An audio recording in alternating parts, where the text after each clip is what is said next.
Alright, before we get started, I want you to evaluate this expression. Now, I'd like you to pause, if you could, and do your best, and then once you're done pausing, get your answer. Let's see if we have the same answer. So as of now, you have an answer. The answer I got was 11, and I want to show you how I got that particular answer.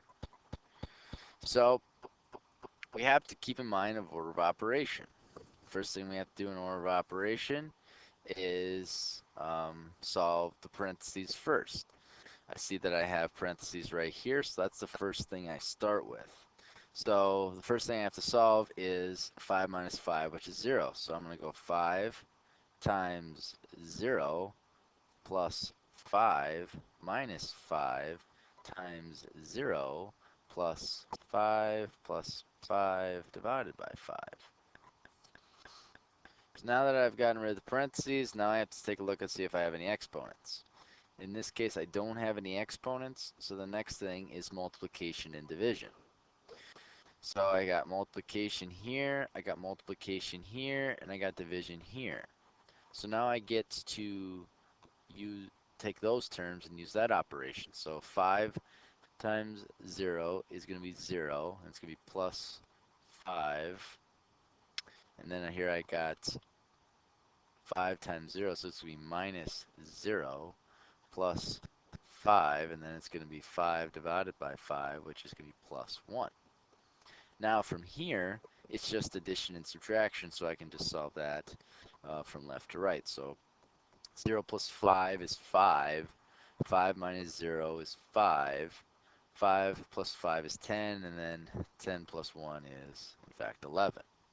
I hope you did the exact same thing that I did.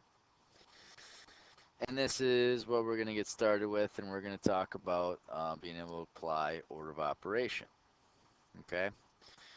This is where we're going to be able to identify different grouping symbols, evaluate expressions with and without grouping symbols, and evaluate an algebraic expression of using order of operation. So, looking here, this is the setup for order of operation where the first thing we have to do is grouping symbols, whether it's parentheses or brackets. Sometimes other special symbols are like whatever's inside a square root. You have to solve that first because that's part of the grouping symbols. Then it becomes exponents. An example of this would be like 2 to the third power. We'd have to solve that first. And then after that, it's multiplication and division, and then addition and subtraction. Another thing you can do is says it helps to write out the steps in order of operation in words next to your work. I highly recommend that if you seem to have trouble solving those problems initially. So if we look over here, we're going to evaluate the expression. First thing we have to take a look at, are there any grouping symbols? And in this particular problem, no, there is not. So now the next step is to see if there are any exponents. And there is. I see a 2 to the third power, so that's the first thing I have to solve. So I'm going to go 18 plus 2 to the third power, which is 8, and then it gets multiplied by 4. Now I got 18 plus 8 times 4. I have to use order of operation, so the next thing is multiplication. So now I got 18 plus 8 times 4 is 32. And then the last thing I get to do is add these two together, which gives me a result of 50. Okay? Looking at this problem, again, grouping symbols, no. Exponents, yes. I have a 3 squared, or 3 to the second power. This tells me that I have to solve the exponents first. So 3 squared gives me 9, and it's going to be minus 48 divided by 4. Well, I know that division comes before subtraction, and 48 divided by 4 gives me a 12. So I got 9 minus 12. And 9 minus 12 ends up to be a negative 3.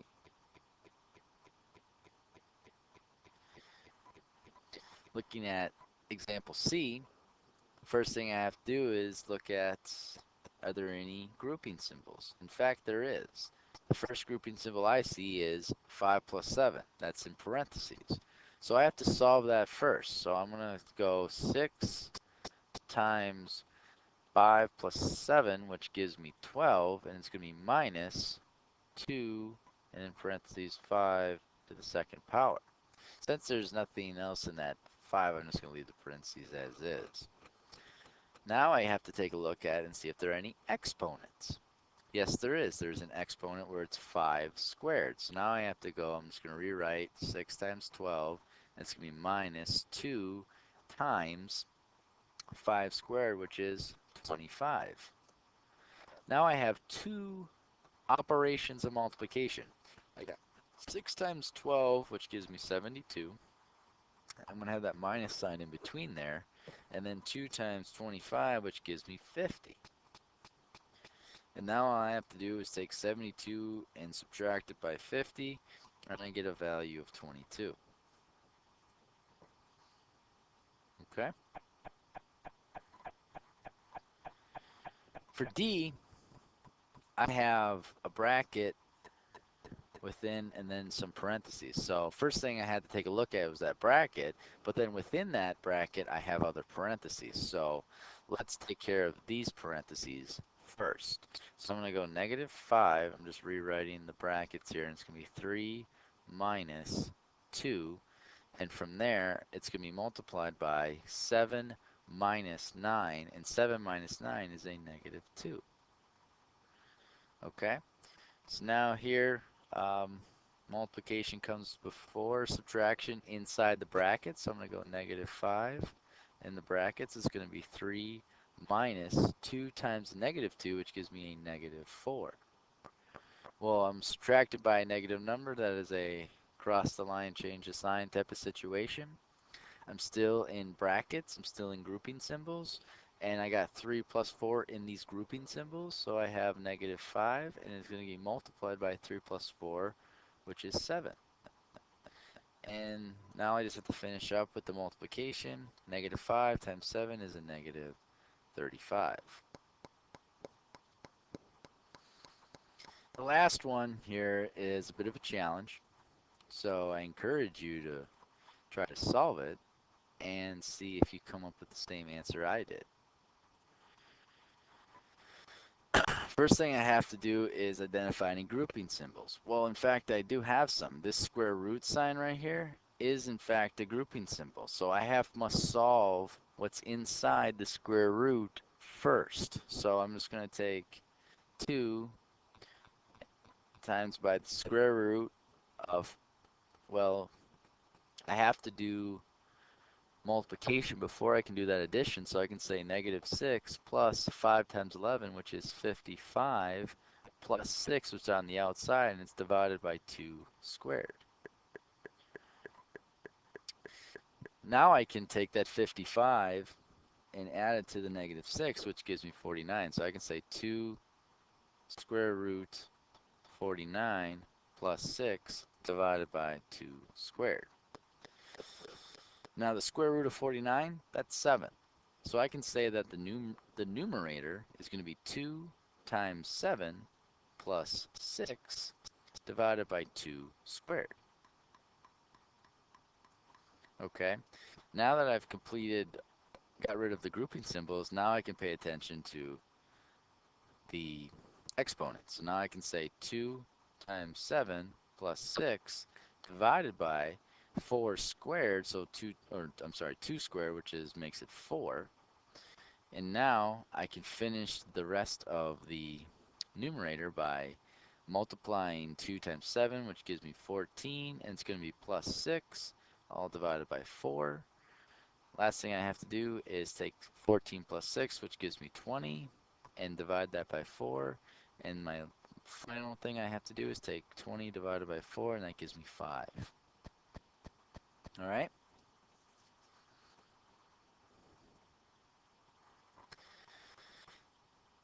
Here, we're going to evaluate the expression when h equals 12. So I look at my first example, I got negative 4 times 2 times the quantity of h minus 2 quantity squared. So I'm just going to plug that in. So it's going to be negative 4 times 2, and then parentheses, I'm going to replace that h with a 12, and it's going to be minus 2 squared. First thing I have to do is take care of what's inside the parenthesis. And 12 minus 2 is 10, so I'm going to say negative 4 times 2, and in the parenthesis it's going to be 10 squared. Now that I've solved everything I could in that grouping symbol, I can pay attention to the exponents, and the only thing that's contained in the exponents is this 10. So the 10 is going to be squared, which gives me negative 4 times 2, and it's going to be multiplied by 100. Now that I have all multiplication, I can just multiply this across. So negative 4 times 2 times 100 gives me a negative 800. Okay? If we look at B, I get to plug in 5, multiply it by 12, plus 5, and it's going to be divided by 12 plus 1. Looking at the numerator, I have to take care of multiplication before addition. So 5 times 12 gives me 60. And I get that plus 5 divided by, I'll just leave this 12 plus 1. And then I can add both the numerator and denominators, so it gives me 65 on the top divided by 13 on the bottom. And 65 divided by 13 equals a value of 5. Okay? And my last example here, if I have 9h, which means it's going to be 9 over 12 plus 12 minus 9 over 2 times 12 minus 9. Okay, I need some room. Okay, so take a look at that.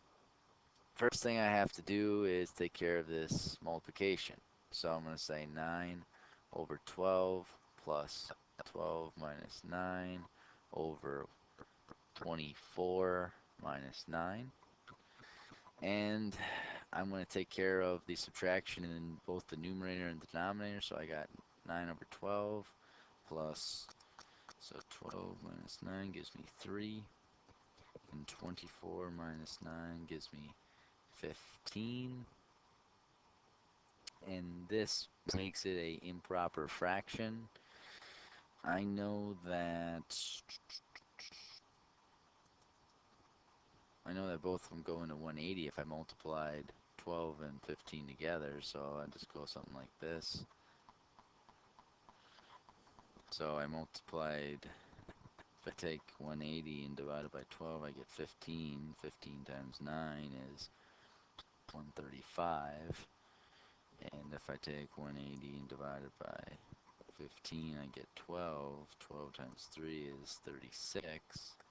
Now that I have a common denominator, I can take 135 plus 36, which gives me 171. And I'm not sure if that's in lowest terms. Actually, if lowest terms makes it 19 over 20. Okay? And that is being able to use order of operation. Hope this helps. Till next time.